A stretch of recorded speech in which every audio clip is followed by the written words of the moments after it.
Welcome to Burn the Ship. This is the podcast where we connect entrepreneurs and professionals that can help you go all in on your business. We talk to people that have walked the walk, talked the talk, been through all the things that we experience as small business owners, and come out the other side of that more knowledgeable, more experience that they're willing to share with us so that we can hopefully run a more productive and successful business.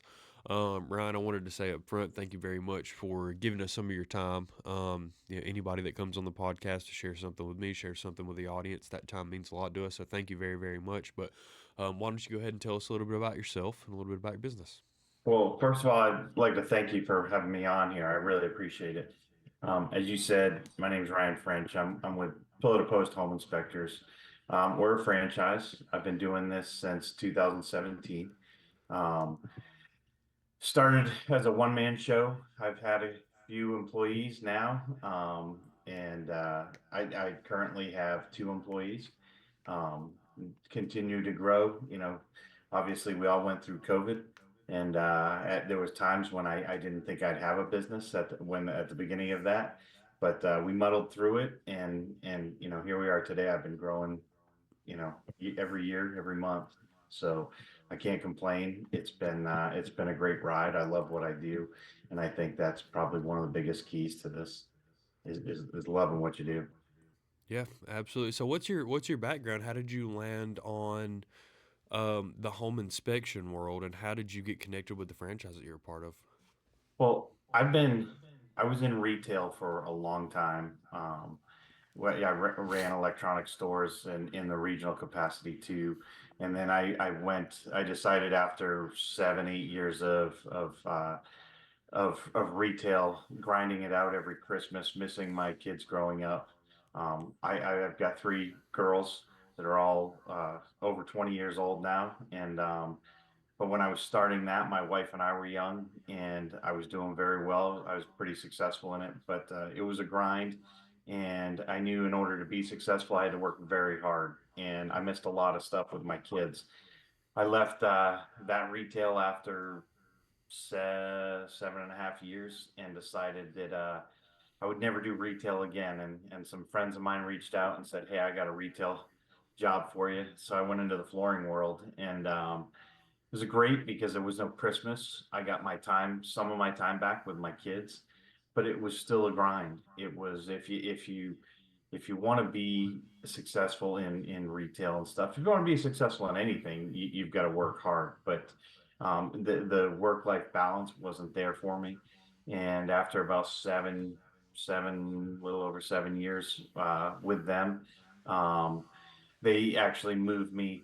I did all this in other stuff in Florida. I'm originally from New Hampshire. They asked me to move to Ohio to open up a spot up here. Came up here to Ohio, moved my family up here. It's a big change from warm weather and beaches to snow and no beaches for three girls and my wife. So I realized I had missed a lot of time with my kids and my wife. My wife was fortunate to be able to stay home and help and raise them, which was really nice. But I needed to spend more time with them, and I realized that when I decided to leave the last retail spot. And I just said, I'm used to being with customers. I love customer service. The one thing I liked about retail is the business changes every day. You see something new every day. And so that's really what I started searching for. I didn't really know where to start. That's one reason I reached out to some franchises. Did a ton of research on different franchises and settled on this. I wanted something low cost that I could get into with the low overhead, with high potential. And the potential's all on me. And so, I knew if I put my nose down and really grinded that it would work out for me, just like it always did in retail. So, here I am 7 years later, and I'm on our franchise committee here, um, and I think I'm pretty much making a pretty good difference here as well. And I love the thing I do on a daily basis, and I love the people I work with.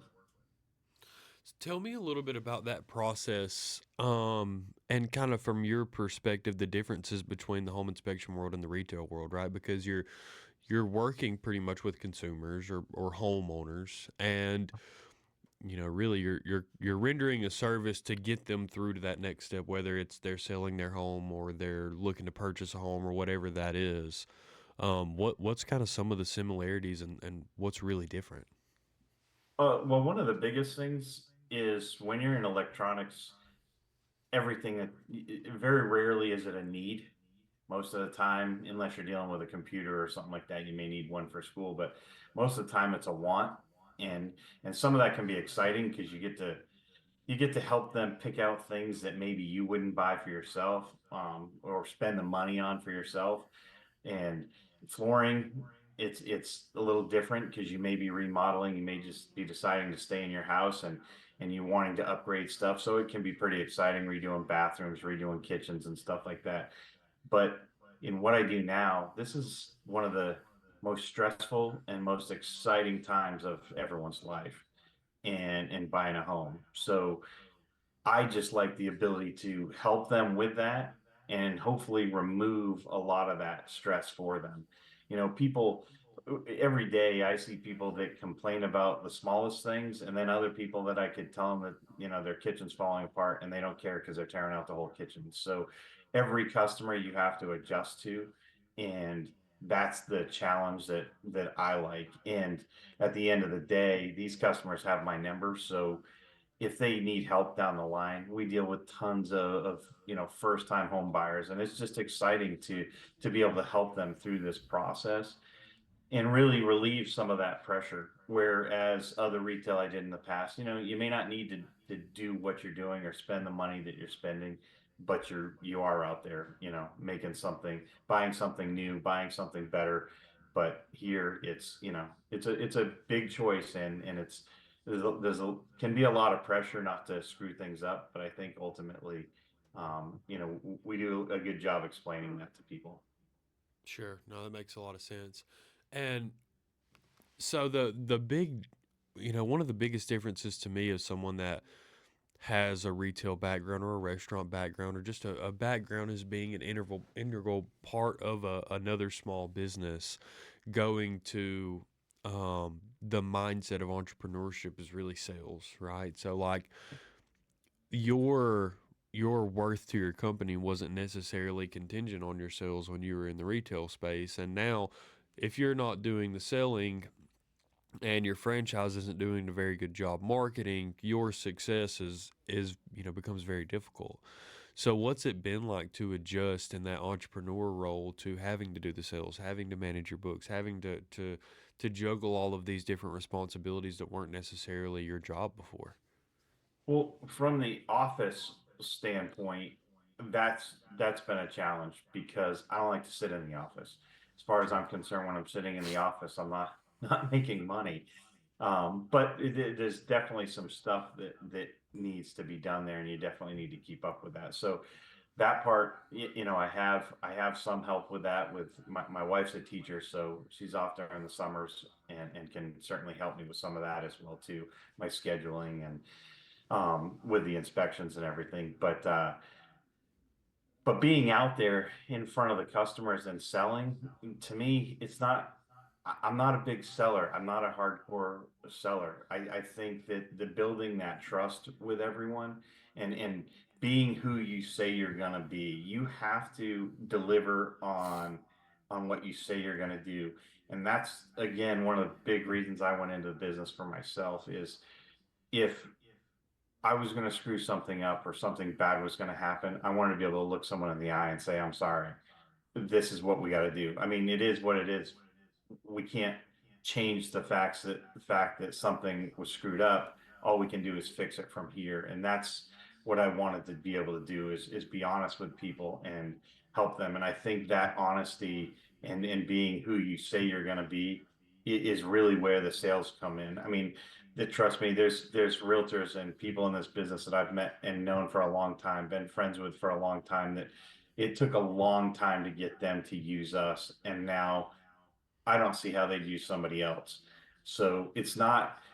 I'm not that guy out there saying I'm the best guy. Go with me, and this is why. I just tell people what we do, and then I back it up. And I just I think that we have a great product. I think that my team is great, and that's why um, I just stay out there in front of people. Constantly have to be in front of people. Yeah, I agree. So where do you get most of your business from?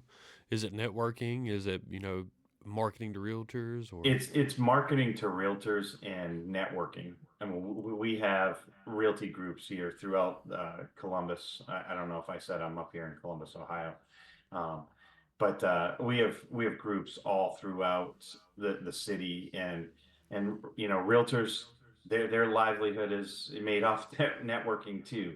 So when you can be out sponsoring these events and meeting with them and talking with them and just being out enjoying what they like to do too in meeting people, that's probably the biggest thing. There's few customers that we get here and there. Some are repeats, 5 years later they buy a second sure? house, or maybe they'll recommend us to a friend.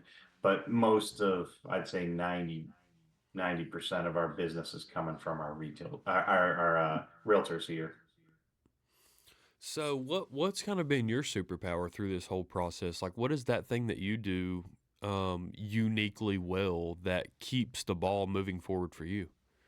Our company or me personally? You personally. um I'm a people person. um I I very much enjoy. I love to laugh. I love to be out with people, meet new people. And like I was saying before, to me, it's all about being who you are and doing what you say you're going to do. I mean, I love my job, and I love the people that work for me. My people are very loyal. So, but you have to treat them well too. And I feel that I do that, and I get that relationship with them that hopefully they want to work with me. Um, because you need to have good people, because you're putting your business in their hands on a daily basis. And I think that I've conveyed that through to my realtors that, look, I'm going to hire somebody that is going to treat this company just the same way I do and treat your customers the same way I do. And I think that's probably been my biggest thing is I just enjoy being around the realtors, and I understand where the business comes from. Um, but I enjoy being around them, supporting them. It's their business needs to be supported too, and we have to be here to support that.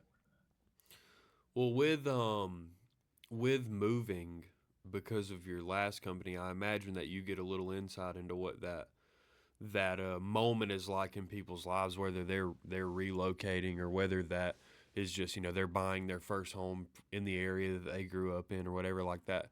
That milestone in your life means a lot to people. So if you can connect with people from a networking standpoint, or from a sales standpoint, or from a service standpoint, and understand where they are and keep that in mind, I think it's amazing how much easier it becomes to connect with people in general, right? And I think that's Yeah. something that new entrepreneurs need to learn is that you have to always remember the problem that you're solving for people and the value that you're bringing, and focus on that, and then add who you are and why people enjoy being around you to that same mix is really a good recipe for being successful.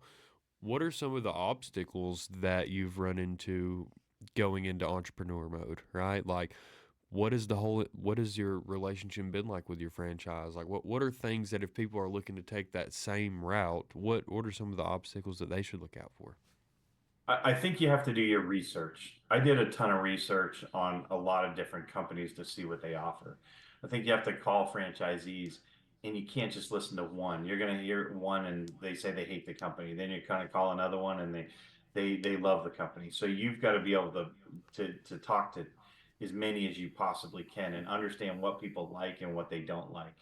Our company's totally has changed in a lot of ways since we started. And when I started, I'll tell you, my biggest thing was, it was kind of like you didn't need licensing to be an inspector here in Ohio, which, yeah, people will say it's crazy, but Yeah, Georgia's the same way actually, weirdly yeah, enough. we could start, and basically it was like, okay, you could start tomorrow. Well, do you know what that looks like when they say, okay, you're trained to go out? Well, you go out into a house, you don't even know what you're missing or not missing, or if it was a clean house and you didn't find much, did you do a good job? So There's a lot of other services that we offer, but you don't necessarily know what services those are or how to get them, how to get trained for them. There's a lot of that stuff that gets left out, and you're not sure. So you've got to understand that from when you're choosing a franchise, when you're starting a franchise, whatever it is, where if it's a coffee shop, where do you get your cups? Where are you getting your coffee? You got to know everything. So where we are today, we've kind of shifted a lot, and we're really in our growth business of helping our franchisees that don't understand this stuff. There's a lot of people that go into this business wanting to be, one man operators, and they can do very well, but the ultimate thing is to have a business, not just be an inspector. I don't want to just go out and inspect. I enjoy it, but I don't want to do that. I want to have a business. So the company's really focusing now on how do we make that happen for people? What do we offer for people to be able to go out and run a business today as opposed to just go out and be an inspector tomorrow? And that we offer a ton of tools now that we didn't offer when I started. So my focus now is we've got a couple other franchisees here in Columbus, and I reach out to them. We work hand in hand. I help them as much as I possibly can because I think that at the end of the day we're all one. So we've got our areas, they've got theirs, but I think ultimately we look like a much bigger company when we work together and we can really help each other out. So there was a struggle at the beginning because you just don't know what you don't know until you make the mistakes. But as I go along now, that's why I don't want anyone that came and started here in Columbus.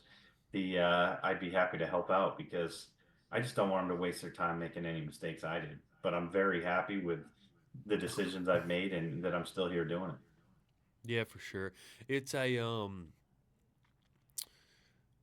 to enjoy the process is valuable as well in your business. You know what I mean? And being able to see that, okay, this is a franchise or a product or a piece of technology, and all these things are going to mature over time, right? Like, you're really a part of everyone else's success when it comes to the franchise by being able to give that feedback of we need more from you guys in order to have a business, right? To be successful, not just to be doing our thing that we do that generates revenue for us, but doing all the things on the back end that help us grow a business, right? Now, I think that a lot of time that's short sighted, right? So, like, I would say to our audience, if you are looking to get into a franchise, I would agree with do a bunch of research, right? And make sure that the service that you're going to be rendering is a service that you enjoy, one.